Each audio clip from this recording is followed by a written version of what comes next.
Good evening, students. So, as you all know, we are talking about the topic, the expansion of British power in India. So, already we discussed the topics like British strategic policies. So, under that British strategic policies, there are three policies. One is peaceful annexation. Already we have discussed about subsidiary alliance. It's nothing but peaceful annexation. The second type was military conquest. So we are now at the second policy we are talking. So that is military conquest, under which we are discussing about the three Anglo-Maratha wars. Okay. After that we are having the last the strategic policy, that is maladministration.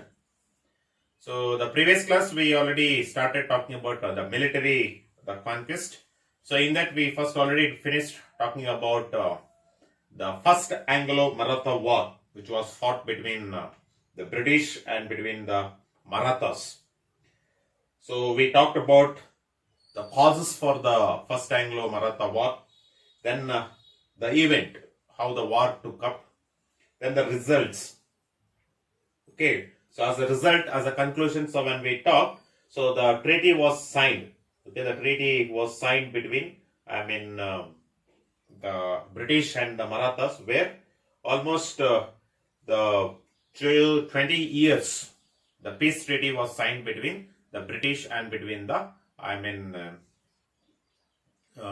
Marathas. Okay, 20 years. That is in the year, 1782.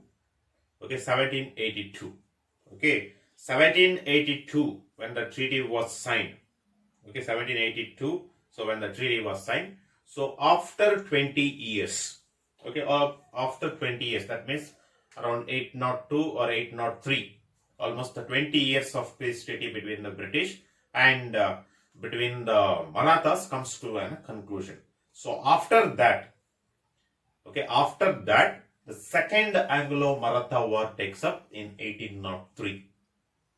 Okay, and which comes to a conclusion in 1805.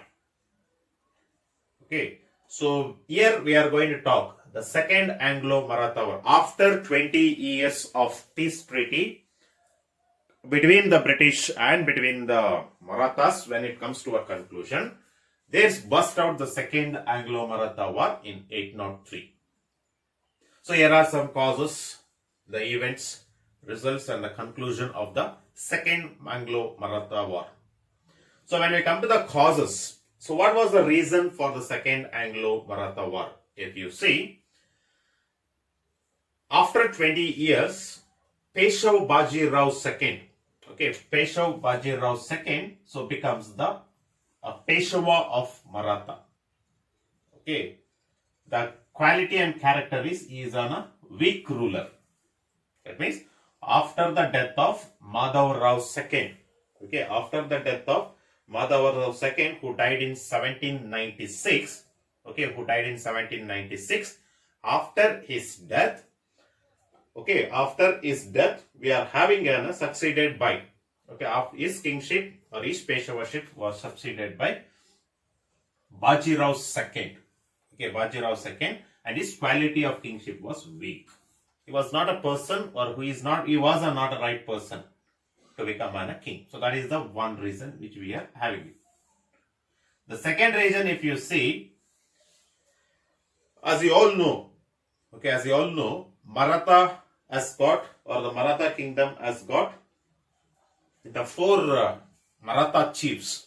Okay, that is Gaikwad, then Bhonsle, and Scindias and Holkars. So like this, four different Maratha chiefs. Among that, the Peshwas were the, people who were who were divided and who were together. They were responsible to the Maratha kingdom. So like this, they were having it.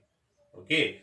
So here what happened, when Baji Rao II, when he was a Peshwa, when he was a weak ruler, the Maratha chiefs, that is of Scindias and Holkars and Gaikwad, okay, Gaikwad and Bhonsle, so they themselves were having a conflict ambitions, conflict ambition or mutual rivalries. Okay, they themselves were fighting. Okay, after the death of Nana, Pandhavis. Who is this Nana Pandhavis? As you all know, he is a guardian. Okay, so he was a guardian of the infant, Maratha ruler. So that was Madhav Rao II, and he was actually, he was a very good, statesman, and he was a pillar of Maratha's unity. If the Peshwa, then Bhonsle, Gaikwad, and Scindias and Holkar. Okay, these were all like one united team. It was because of the Nana Pandhavis. Okay, he is a person who holded all these five as one of the unit. But when after his death, because of the mutual rivalry, so what happened? The disunity between these people started to take up. So that disunity between these people made a conflict among the Maratha chiefs. That conflict gave what? Lack of unity among the Maratha chiefs, and the power struggle started to begin between the Maratha chiefs. So that became an aggressive imperialism for British. When the clash between the Maratha chiefs started to take place, so that was at a point where the aggressive behavior of the British people started to implement, and they thought that was the right time for the capturing of Marathas. Okay, such situations. So when they were thinking of one small incident takes up in 1802. What was the small incident? Means Peshwa Bajirao II, he signed a treaty. Okay, signed a treaty of peace with the British for the protection and support. Why in 1802 suddenly the Peshwa Bajirao II signed a treaty? Okay, if you see, when there was a specialship was going on, the Maratha chiefs. So when they were fighting for the power, so during such situation during such thought. So he made a war against one Maratha chief, that was an Holkar. Okay, so against them, he made a war with the support of Scindias. He defeated. So with the defeat, so he thought that once again the Holkar may come and they may have a war against Peshwa Bajirao. So that is the reason he sought the help of a British and signed a subsidiary alliance treaty in 1802. Now for four Maratha chiefs, the head is Peshwa. Now what he made? He made a subsidiary treaty he has made. So once if he made subsidiary treaty, means as per the subsidiary alliance, once if you sign up a treaty, the entire kingdom will be under the control of the British itself, under subsidiary alliance. Now here, the Peshwa has signed the treaty, then what about the remaining four Maratha chiefs? They also, according to the treaty, should be under the control of British itself. Okay, that is the reason Lord Wellesley, the Governor General, assumed that other Maratha chiefs, the other four Maratha chiefs, also should accept the terms and conditions of the subsidiary treaty which was signed in 1802 by Bajirao II. Because Peshwa Bajirao II was a nominal head of Maratha. He was a king of Peshwa or ruler of Maratha. When a ruler accepted, even the chiefs also should accept. Okay. Now if you see in the events, did four Maratha chiefs accepted? If they would have accepted, then second Anglo-Maratha War would have not taken up. So since they did not accept the Lord Wellesley's statement, the terms and condition which was made by the Peshwa Bajirao II, the second Anglo-Maratha War broke out in 1803. Okay, between the British and between the combined force of Scindia and Bhonsle. These two joined together and they declared a war against the British in 1803. But badly, in 1805, both the Scindias and Bhonsle were defeated by British, And not only they defeated, finally both the families were brought under a subsidiary treaty. Okay, they were brought under the subsidiary treaty. So as a result, if you see the second Anglo-Maratha Wars, okay, as a result, if you see or if you start to see, the first and foremost result, you can see it here, both the families, Scindias and Bhonsle, okay, Bhonsle, the families, they accepted the subsidiary alliance and they surrendered to British. This is the first result. Okay, they accepted the subsidiary alliance treaty, subsidiary treaty, and they surrendered to British people, both the families. Then the second one we are having, both the families had to give valuable territory and acknowledge the British as their overlords.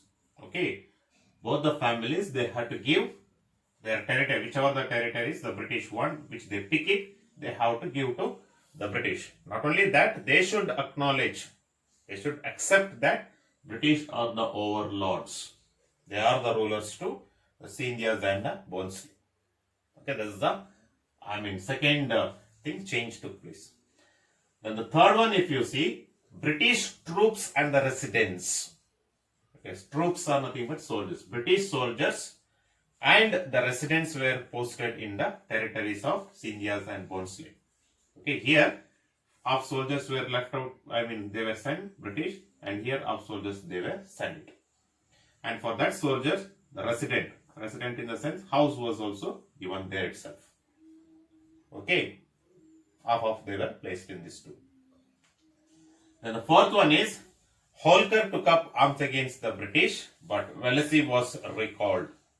After all these things, the Holkar, which one of the small, the territories, they took up a war against the British. But Wellesley was recalled.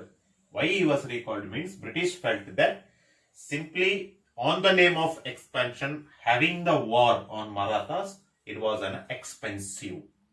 So instead of having an expensive and instead of making a war against Marathas, already now this second Anglo-Maratha War has come to a conclusion. Again having a war, so British government thought that financially it is going to reduce the financial, and it's going to create a financial problem. So that is the reason. So Wellesley was recalled and George Barlow, so he becomes the new Governor General, where he signed a peace treaty between Holkar and he returned the territories whichever was taken up from this particular the places. Okay, and once again there was a company once again reverted the policy of non-intervention with this Holkar. Policy of non-intervention means they should not interfere in British matters and the British will not interfere in the matters. So like that the policy of non-intervention was signed. Okay, so since that policy of non-intervention was signed or reverted, so that is the reason. So we are having the third Anglo-Maratha War also is being taken. Okay, that's about the results of the second Anglo-Maratha War. We are having it. Now as a conclusion, if you see, what made the second Anglo-Maratha War, if you see, it made the defeat of Marathas. The weakness of Marathas was exposed. Okay, the weakness of Maratha was exposed. The second one was power and prestige of Marathas. Okay, the power and prestige of Marathas started to disappear slowly by slowly. Okay, so that's about the second Anglo-Maratha War, so which we are having it.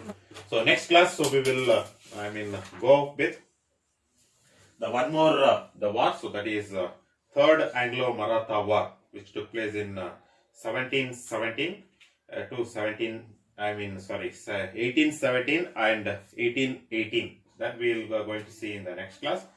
By that time, we comes to an conclusion, and then we will go with some more topics. Okay, so that's about the second Anglo-Maratha War, so which we are having it. So till here, you can go through it, the causes, events, and even the results. So very important concept. So which even the second Anglo-Maratha War. Thank you.